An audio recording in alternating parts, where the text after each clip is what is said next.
Salut à tous et bienvenue dans cette deuxième édition du format Flash. Donc le format Flash, qu'est-ce que c'est? C'est un petit format d'une vingtaine de minutes où je vais rentrer en détail sur un seul sujet. Et là aujourd'hui, le sujet du Flash, c'est l'échauffement en escalade et comment bien s'échauffer avant une séance. Aujourd'hui, on va plus se focus sur le côté séance de grimpe. Et en fait, je vais commencer tout simplement par les réponses aux questions, parce que du coup, on va poser deux, trois questions, et en fait, ça va me permettre de lancer le sujet comme ça. Donc la première question c'était quelles ont été les mauvaises habitudes que j'ai observées sur les gens en général, que ce soit des gens que je vois à la salle ou même moi, les mauvaises habitudes que j'ai eues dans mon échauffement ou les gens que je peux avoir en coaching aussi. Et j'ai noté trois points qui reviennent dans les mauvaises habitudes. Le premier point, c'est tout simplement ne pas s'échauffer. Ça paraît bête dit comme ça, mais il y a des gens qui ne s'échauffent pas, tout simplement. Ils vont à la salle, ils mettent leurs chaussons et juste ils vont faire des blocs d'intensité croissante et c'est tout, tout simplement. Alors c'est une forme d'échauffement parce que ils vont quand même avoir une sorte d'intensité croissante dans les blocs, etc. Mais c'est pas optimal du tout dans le sens où, par exemple, si vous faites des blocs faciles où il y a que des bacs et que vous vous échauffez là-dedans, vos doigts ne seront pas du tout échauffés spécifiquement. Tout ce qui va être préhension arquée, semi-arquée, etc. Et donc dès que vous allez passer sur les blocs d'intensité un peu plus supérieure, vos doigts seront froids tout simplement et vous avez beaucoup de chances de vous blesser. Donc c'est déjà un premier pas d'avoir cette notion de progressivité, d'arriver à la salle et de faire des blocs d'intensité croissante. Mais malheureusement, c'est pas suffisant et on le voit en pratique. Les gens qui font ça souvent se blessent ou atteignent des plateaux et n'arrivent pas à progresser. Donc ouais, voilà, première erreur pour moi, ne pas s'échauffer ou ne pas savoir s'échauffer. C'est une erreur bête dit comme ça, mais c'est ce que je retrouve le plus souvent. Donc ensuite, pour les gens qui ont un échauffement, donc on est déjà sur une petite partie de la population, et l'erreur que je retrouve le plus souvent, enfin il y a deux erreurs. La première, c'est que la partie cardio, donc cardiovasculaire, est complètement oubliée, c'est-à-dire que l'échauffement, il omet complètement la partie faire monter le rythme cardiaque et la température de tout le corps en général. Et ça, c'est une erreur que j'ai fait pendant longtemps aussi, personnellement. Et quand je l'ai implémenté, j'ai tout de suite senti la différence. Et ensuite, la deuxième erreur, c'est que les personnes ne sont pas progressives dans leur échauffement, dans le sens où, par exemple, elles vont faire une série de suspensions sur la poutre, mais ça va être une série de très faible intensité, et c'est tout. Donc il y a la notion d'échauffement, dans le sens où c'est une série à faible intensité qui va cibler une qualité particulière, mais par exemple, ils vont faire juste une seule série, et hop, après, ensuite, ils vont partir sur les blocs. Donc c'est déjà mieux que de ne pas s'échauffer du tout sur la poutre, parce qu'il y a cette notion de spécificité où par exemple là on va travailler des doigts sur la poutre, etc. Mais c'est pas progressif dans le sens où la série elle avait une intensité de par exemple 4 sur 10 et il n'y a pas eu de série à 5 sur 10, 6 sur 10, 7 sur 10. Et donc du coup il y a plus de risque de se blesser tout simplement quand on va arriver sur des blocs d'intensité plus élevés.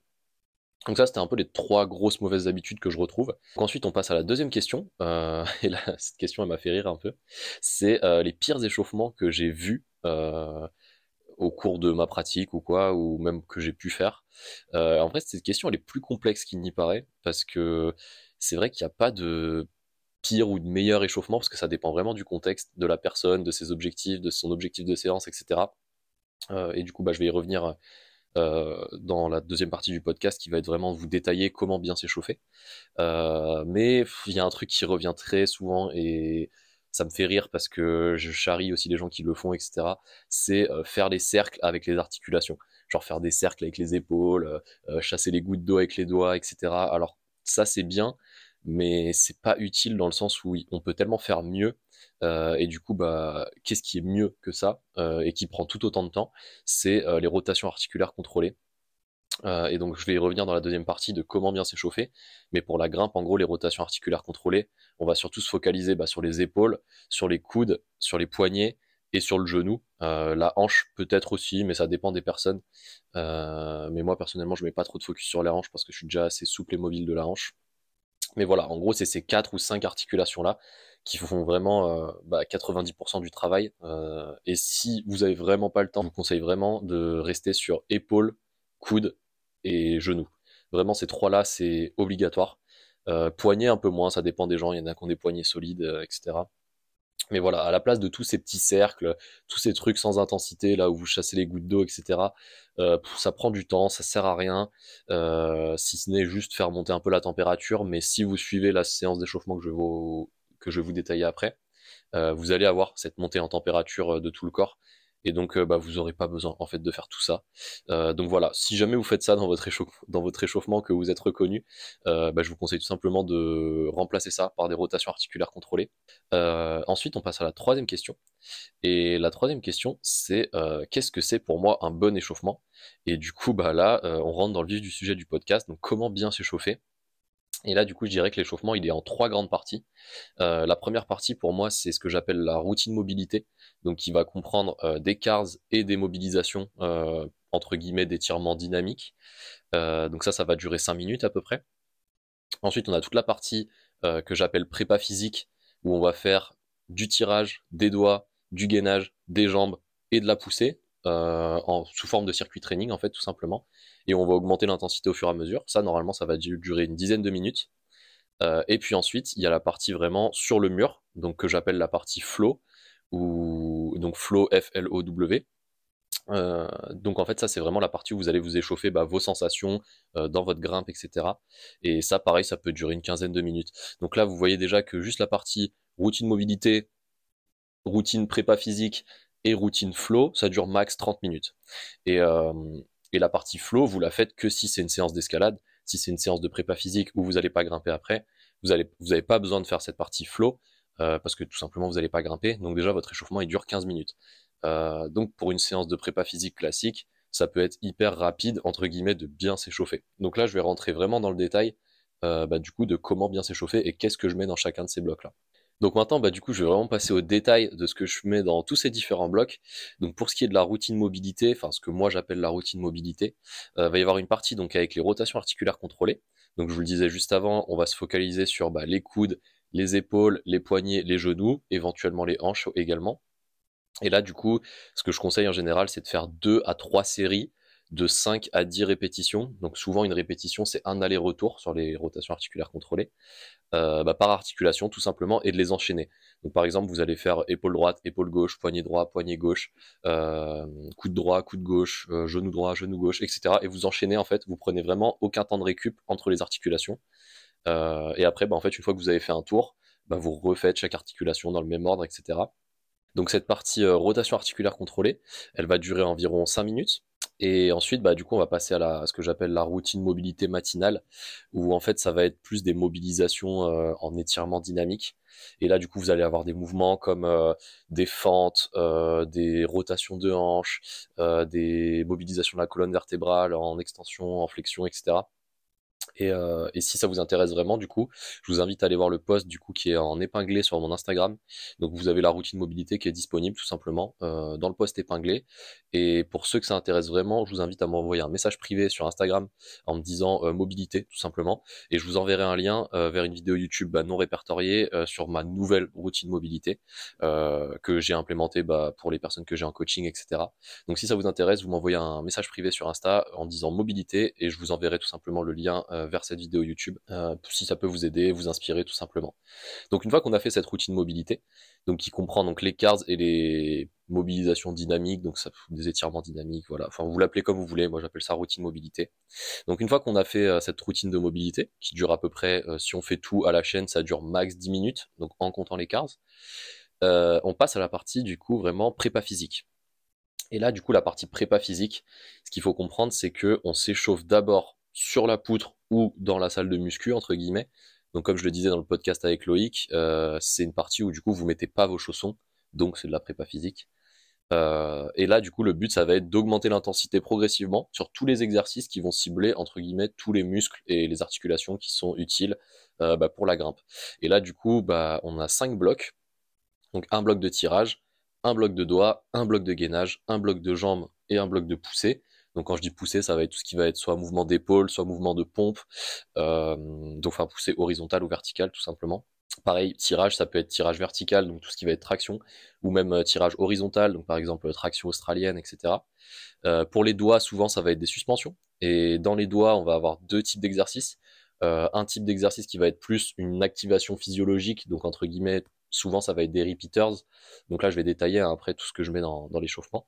Mais ouais, souvent ça va être des repeaters sous forme de 7 secondes de temps sous tension, 3 secondes de récup, des séries de 6 répétitions. Pour le gainage, ça va être du gainage entre guillemets en suspension. Donc soit par exemple des L-sit à la barre, des quarts de front, ce genre d'exercice en fait où vous êtes suspendu sur la barre de traction et où vous avez une composante de gainage.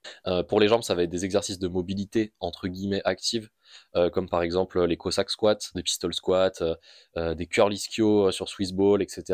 Vraiment, on va dire tout ce qui permet de mobiliser les muscles des jambes tout simplement, donc quadriceps, ischio, mollet.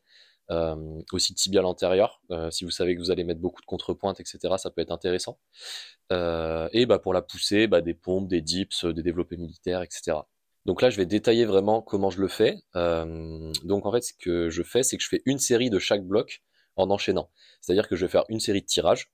Donc imaginons que dans le tirage, j'ai une série de 10 tractions. Je fais ma série de 10 tractions. Ensuite, je passe au doigt. Imaginons que j'ai une série de 7-3 repeaters sur 20 mm, pied au sol. Donc je fais ma série pied au sol. Donc je fais traction, sans temps de récup, je fais ma série de suspension pied au sol. Ensuite, on passe au gainage, par exemple 10 secondes de quart de front. Ensuite, 10 Cossack squats par jambe, au poids de corps par exemple. Puis une série de 10 pompes au poids de corps. Donc là, j'ai fait un tour. Donc une série de chaque bloc. Et souvent, ce que je fais, c'est 3 ou 4 séries de chaque bloc. Et à chaque série, on va augmenter l'intensité. Donc par exemple, les tractions, on va commencer par des tractions scapulaires. Les doigts, on va commencer par des suspensions pied au sol sur 20 mm. Le gainage, on va commencer sur du quart de front. Les jambes, on va commencer sur du Cossack squat, donc entre guillemets, on est en appui sur les deux jambes. Les pompes, c'est pareil, on est en appui sur deux bras. On peut même les faire genoux au sol pour ceux qui veulent vraiment augmenter l'intensité progressivement. Ensuite, le tirage, la deuxième série, on peut imaginer qu'on passe sur des tractions au poids de corps. Donc juste des séries classiques, voilà, on enchaîne les répétitions, que ce soit en pronation et en supination. Ça peut être intéressant aussi de mixer les grippes à l'échauffement. Pareil pour les doigts, la deuxième série, on va peut-être réduire la taille de la prise. Donc par exemple, on était sur 20 mm pied au sol, on va peut-être passer sur 14 mm pied au sol. Donc 20 mm et 14 mm, pourquoi ces tailles de prise là? Parce que souvent c'est ce qu'on retrouve sur les poutres Beastmaker, et dans quasiment toutes les salles il y a des poutres Beastmaker. Mais que ce soit 22 mm ou 16 mm, c'est pas hyper important. L'idée c'est juste que vous réduisiez la taille de la prise d'une série à l'autre. Pour le gainage, à la place du quart de front, on va peut-être passer sur du demi-front ou sur des toast to bar par exemple, qui est un exo un peu plus intense. Pour les jambes, on va peut-être passer sur du pistol squat. Donc pistol squat, c'est du squat à une jambe. Assisté avec un élastique ou quoi pour vous aider à remonter pour pas que ce soit trop violent. Et pour la poussée, on va peut-être faire des dips à la place des pompes. Et donc voilà, en fait, juste on va augmenter l'intensité progressivement comme ça. Et par exemple, pour la troisième série de doigts, peut-être que là, du coup, au lieu de faire des suspensions pied au sol à deux bras, on va faire du tirage isométrique sur un bras, où on va monter l'intensité proche de 7, 8 sur 10.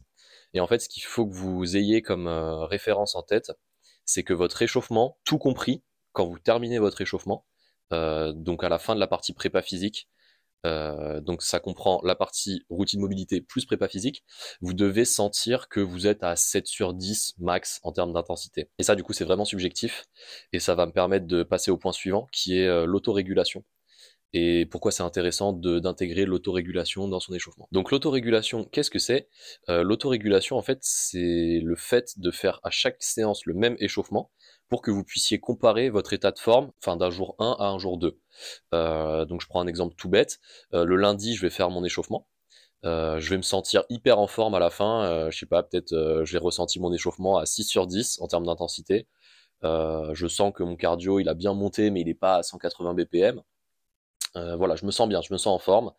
Donc je sais que je vais faire une bonne séance derrière. Alors, ça vous conditionne aussi à faire une bonne séance derrière. Et par contre, il y a peut-être des jours où vous allez être un peu plus fatigué, etc. Et à la fin de votre échauffement, donc là je reprends le même exemple, donc j'ai fait mon échauffement du lundi, j'étais en forme. Le mardi, je retourne à la salle et je sens que je suis clairement pas en forme. Donc on va dire, je suis à 8-9 sur 10 à la fin de mon échauffement en termes d'intensité. Je sens que je suis pas en forme, je suis pas bien, etc. Et c'est là que l'autorégulation, ça rentre en compte. C'est-à-dire que vous allez avoir le recul de vous dire, ok, aujourd'hui, je suis fatigué, mais réellement fatigué, pas juste, ah, j'ai passé une mauvaise journée, ça m'a saoulé, je suis fatigué. Non, là, c'est une vraie fatigue, que ce soit physiologique, nerveuse, etc., que vous ressentez à la fin de votre échauffement, et vous avez des points de comparaison avec les autres jours, donc vous pouvez vraiment être sûr que c'est de la vraie fatigue. Et là, du coup, vous adaptez le contenu de votre séance. Donc, imaginons que le mardi, j'étais censé faire une séance de bloc max, donc une séance très intense, où il faut vraiment forcer. Peut-être que cette séance-là, je vais plutôt faire une séance de volume. Donc avec des blocs d'intensité un peu moins intenses, qui va durer moins longtemps aussi. Voilà, donc en fait, vraiment, l'autorégulation, c'est hyper important. Et je trouve que c'est ce qui fait vraiment la différence entre les personnes qui vont stagner et se blesser et les personnes qui vont vraiment progresser sur le long terme. Et si vous avez un coach, du coup, normalement, votre coach est capable d'adapter votre programme en fonction de votre forme du jour. Mais normalement, si c'est bien planifié, il ne devrait pas y avoir de pic de fatigue comme ça devrait être plus ou moins linéaire. Après, il y a toujours des événements qui peuvent arriver du style une insomnie, j'ai mal dormi, j'ai mal mangé la veille, etc. Mais ça, on va dire, c'est plus des éléments externes à la fatigue que de la fatigue liée à la programmation. Donc voilà, en gros, ce qu'il faut retenir, c'est que votre échauffement, il doit être progressif. Donc vraiment, on augmente l'intensité de série en série. Doit aussi y avoir une dimension cardio. Donc là, le fait de faire tous les exercices en circuit training sans temps de récup, croyez-moi, ça va faire monter votre cardio et votre température corporelle sur vraiment tout le corps parce qu'on va cibler vraiment tous les muscles. Et ensuite, il y a la partie flow. Et donc la partie flow, c'est vraiment l'échauffement sur le mur. Donc là, on reprend l'exemple du tout début du podcast des personnes qui vont faire des blocs d'intensité croissante. Là, on y est, sauf qu'on s'est vraiment échauffé spécifiquement pour tous les types de blocs et tous les types de préhension. Et donc du coup, on est chaud et on peut quasiment forcer déjà proche de son niveau max en augmentant l'intensité petit à petit, bien sûr. Mais par exemple, à la fin de mon échauffement, si je suis censé faire une séance de bloc max, je vais peut-être faire 2 à 4 blocs d'échauffement d'intensité croissante. Si c'est sur du pan, par exemple, enfin, quand je dis le pan, c'est une moonboard, une kilterboard ou même un spray wall. Je vais peut-être faire, oui, 2 à 4 blocs d'intensité croissante et après, je peux direct forcer proche de mon max. Donc, on va dire en 45 minutes, je suis échauffé à 100% et je suis prêt à forcer. Et après, peut-être que ma séance de pan, elle va durer 1h15, 1h30 maximum. Et voilà, on est à une séance qui dure à peu près 2 heures tout compris. Et vous avez tout fait pour progresser. Vous avez fait un bon échauffement. Si vous étiez trop fatigué, vous avez autorégulé votre séance. Et si vous étiez en forme, vous avez fait une bonne séance parce que vous étiez échauffé comme il fallait pour réussir votre séance.